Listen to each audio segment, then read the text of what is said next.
नमस्कार, लोक वार्ता न्यूज में आपका स्वागत है। मैं हूं प्रभात कुमार। आज मैं बिहार को लेकर एक बड़ी खबर आपके सामने लेकर आया हूं।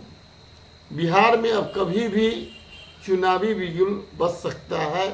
इसके लिए लगभग अब भारतीय जनता पार्टी और जदयू के बीच सहमति बन गई है। भारतीय जनता पार्टी के राष्ट्रीय अध्यक्ष जेपी नड्डा, केंद्रीय मंत्री, 2 दिनों के बिहार दौरे के बाद अब दिल्ली लौट गए हैं और उनकी जो बिहार दौरे में मुख्यमंत्री नीतीश कुमार से बातचीत हुई है, उससे यह साफ हो गया है कि अब इसको लेकर कोई अड़चन नहीं है और दोनों दलों ने चुनावी तैयारी के लिए अपनी अपनी तरफ से सहमति जता दी है और जो जिच अड़चन बना हुआ था वो लगभग अब दूर हो गया है। जिस तरह से मुख्यमंत्री लगातार अब बीमार होने की चर्चा के बीच वो अपने बीमारी को धत्ता बताते हुए, उस खबर को झूठा बताते हुए चुनावी एक्टिव मोड में है और पूरे बिहार का दौरा कर रहे हैं। रोज कहीं ना कहीं किसी क्षेत्र का वह आकलन कर रहे हैं, किसी योजना का निरीक्षण कर रहे हैं, उद्घाटन और शिलान्यास हो रहा है, हर जिले में जा रहे हैं। इससे साफ हो गया है कि अब बिहार में चुनावी चौसर बहुत तेजी से बिछने लगा है और बिहार अब चुनावी तैयारी के लिए अपनी ओर से तैयार हो रहा है और सिर्फ घोषणा बाकी है। और इस बीच जो आज की सबसे बड़ी खबर यह है कि जो मंत्रिमंडल विस्तार और बोर्ड, निगम और समिति के सदस्यों और उसके अध्यक्ष की घोषणा को लेकर जो सूची अटकी हुई थी, उस पर आज अंतिम मुहर लग गई है। अब बोर्ड, समिति और निगम जो बिहार का है, उसको लेकर कभी भी वह सूची जारी हो सकता है और कार्यकर्ताओं के लिए एक बड़ी प्रतीक्षा के बाद यह अवसर उनके सामने होगा। खासकर यह विधानसभा चुनाव को लेकर अब इसकी तैयारी पूरी हो गई है। आज भारतीय जनता पार्टी की तरफ से मुख्यमंत्री को अपनी सूची सौंप दी गई है। इससे पहले भारतीय जनता पार्टी के प्रदेश अध्यक्ष और बिहार सरकार के राजस्व मंत्री दिलीप जायसवाल ने बिहार के जनता दल यूनाइटेड के प्रदेश अध्यक्ष उमेश कुशवाहा से मुलाकात की और उसके बाद संवाददाताओं को भी इसके संकेत दे दिए।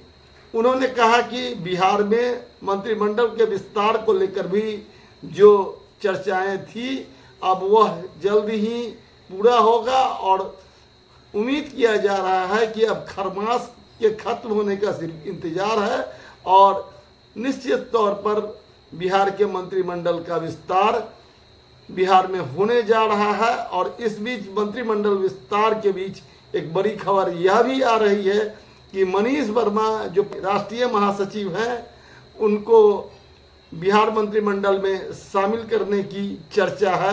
वैसे मीडिया में कई तरह की खबरें पहले भी आती रही है और वह मुख्यमंत्री से लेकर राज्यसभा और विधानसभा कहाँ कहाँ नहीं भेजे गए, लेकिन एक बार फिर चर्चा है तो मैं भी उस चर्चे को दोहरा दे रहा हूं। जैसा कि मालूम है कि मुख्यमंत्री जिस उम्र के ढलान पर हैं और जिस तरह से अब उनको एक मजबूत सहयोगी की ज़रूरत है, संभव है कि मनीष वर्मा उनके भरोसेमंद मंत्री साबित हो सकते हैं। लेकिन जनता दल यूनाइटेड का जो चक्रव्यूह है और जो पार्टी में खींचतान की स्थिति है, उसमें मनीष वर्मा के नाम पर मुहर लग सकेगा और वो मंत्री बन सकेंगे। इसको लेकर अभी भी स्थिति साफ नहीं दिखती है, वैसे संभावना कुछ भी है। कई मंत्रियों के नाम काटे जाने की जदयू में चर्चा है। खासकर मिथिलांचल के कई मंत्रियों के हटाने के लेकर प्रयास लगाए जा रहे हैं, लेकिन बहुत कम उम्मीद है कि जो नीतीश कुमार जी का अपना स्वभाव रहा है, उसमें जल्द ही किसी मंत्री को हटाया नहीं जाता है। फिर भी कुछ नए मंत्री शामिल होंगे और उसमें नीरज कुमार सिंह जो पहले भी बिहार के मंत्री थे उनको मंत्री बनाए जाने की चर्चा है। भाजपा में भी कुछ नए मंत्री हो सकते हैं। वैसे इस मंत्रिमंडल विस्तार में कुछ नए मंत्रियों को शामिल किया जा सकता है, कुछ लोगों के विभाग बदले जा सकते हैं। चुनाव को लेकर कई उलटफेर संभव है, लेकिन इतना तय है कि कोई बड़ा बदलाव या कोई बड़े मंत्री के ड्रॉप होने की संभावना कम दिखती है। जैसी चर्चा पहले थी विजय सिन्हा और सम्राट चौधरी को लेकर, इसकी संभावना मुझे नहीं दिखती है। वैसे दिलीप जायसवाल जो प्रदेश अध्यक्ष बन चुके हैं और राजस्व विभाग उनके हिस्से है, वह संभवतः मंत्रिमंडल से वह छोड़ सकते हैं अपना पदभार, क्योंकि भाजपा में यह प्रावधान रहा है कि एक व्यक्ति के साथ दो पद नहीं है। लेकिन जेपी नड्डा जिस तरह से केंद्रीय मंत्री भी हैं और पार्टी के राष्ट्रीय अध्यक्ष भी हैं, ऐसी स्थिति में दिलीप जायसवाल के साथ क्या निर्णय लेती है पार्टी, यह तो भारतीय जनता पार्टी का मामला है। लेकिन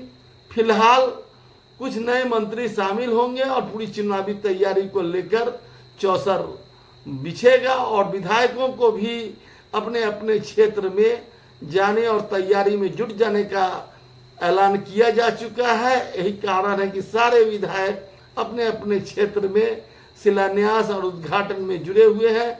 योजनाओं को अंतिम स्वीकृति दिलाने के लिए पूरी कोशिश में जुटे हुए हैं। जनता दल यूनाइटेड के कोटे से सीतामढ़ी के रून्नीसैदपुर विधानसभा क्षेत्र के युवा विधायक पंकज मिश्रा को भी मंत्री बनाया जा सकता है। इसकी कहीं कहीं सी उड़ती पुड़ती खबर आ रही है। भूमिहार कोटे से एक मंत्री बनाए जाने की संभावना है और ऐसे में सीतामढ़ी में एक मंत्री को लेकर जरूरत महसूस की जा रही है। आज इतना ही। आपको बहुत बहुत प्रणाम, धन्यवाद। अगर यह हमारा एपिसोड अच्छा लगा हो तो इसे लाइक करेंगे और हम आपसे विनम्र निवेदन करते हैं कि लोकवार्ता न्यूज़ को जरूर आप अभी तक सब्सक्राइब नहीं किया है तो सब्सक्राइब कर हमारा उत्साहवर्धन करेंगे। फिर आपको बहुत बहुत धन्यवाद, प्रणाम।